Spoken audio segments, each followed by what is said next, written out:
So 60 years ago, President Kennedy, through proclamation and through a joint resolution of Congress, they designated May 15th as National Peace Officers Memorial Day, and the week in which that falls to be National Police Week. So Peace Officers Memorial Day really focuses on the sacrifice of the men and women that have served our communities for over a couple hundred years now.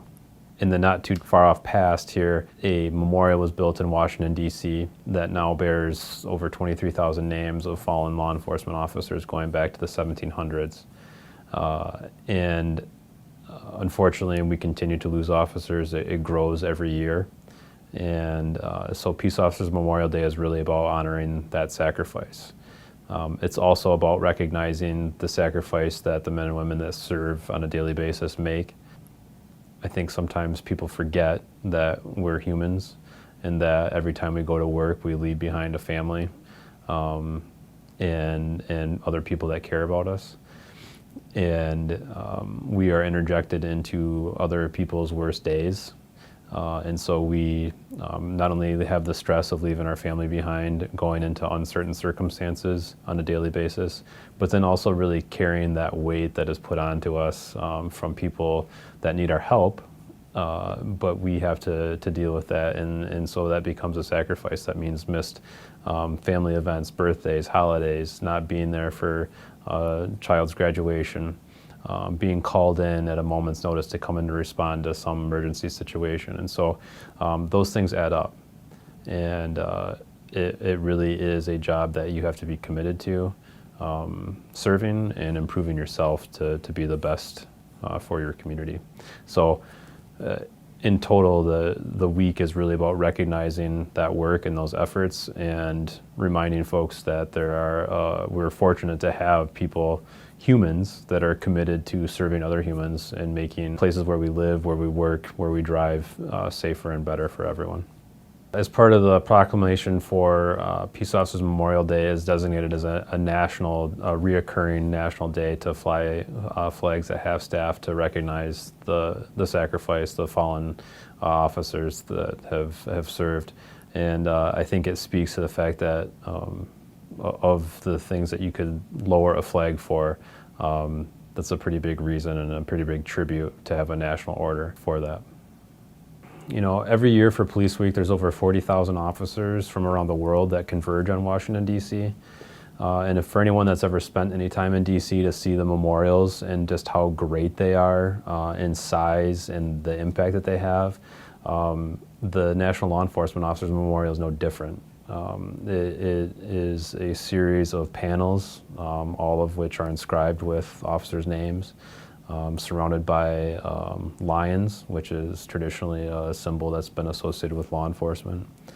And it is a very somber place to really think about that is the kind of epicenter of recognition for the commitment and the sacrifice that these officers have made. And in addition to that memorial, there's a candlelight vigil that's held to recognize the names that have been added to the memorial from the previous year, and this year there were over 500 names that were read aloud that were added to that memorial. And during that candlelight vigil, there are family members, surviving coworkers and family members of these individuals that come, and they're able to be welcomed by their other family, their law enforcement family. And no matter where law enforcement officers are from, they're all treated as family. And so there are a few professions like that where someone can be a law enforcement officer in the other corner of the country and come to Wisconsin and be treated as if they were family. And so that is a unique aspect of the job that you don't find with other professions.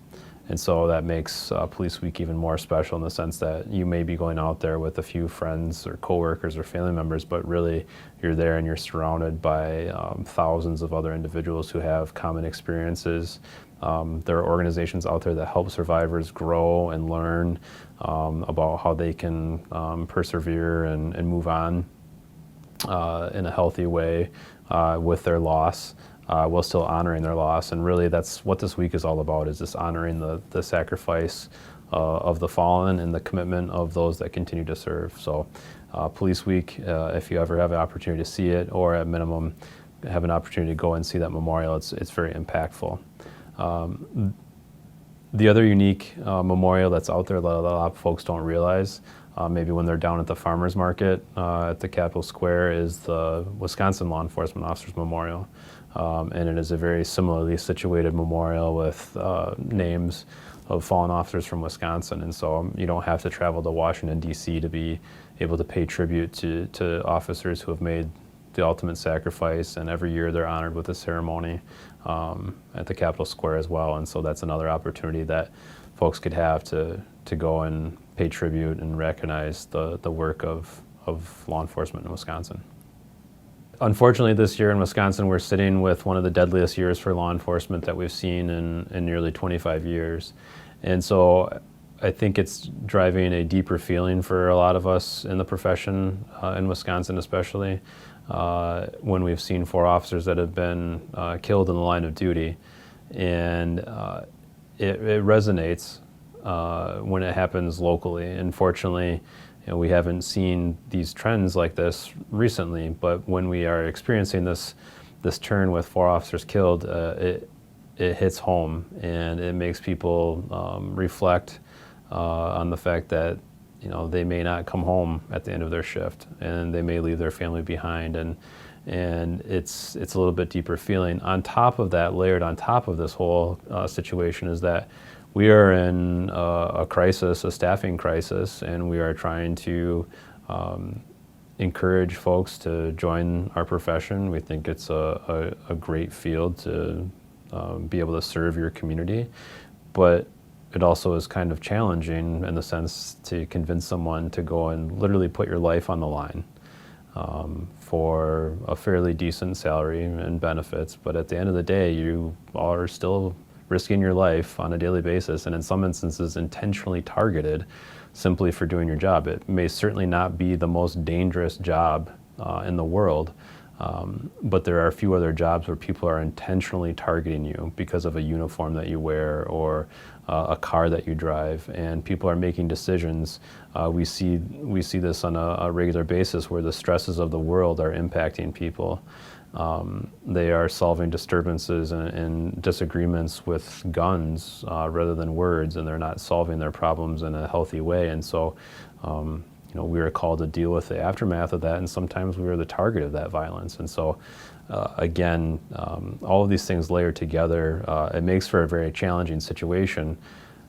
It also means that the folks that are here doing this job on a daily basis are even that much more special in the fact that they remain committed to coming to work. In our job market, you could go and find a job just about anywhere these days. And with the skills that our officers have, they're very marketable. But yet they choose to come to the city of Fitchburg every day, put on our uniform, and go and respond to the needs of our community. And to me, that's really impressive.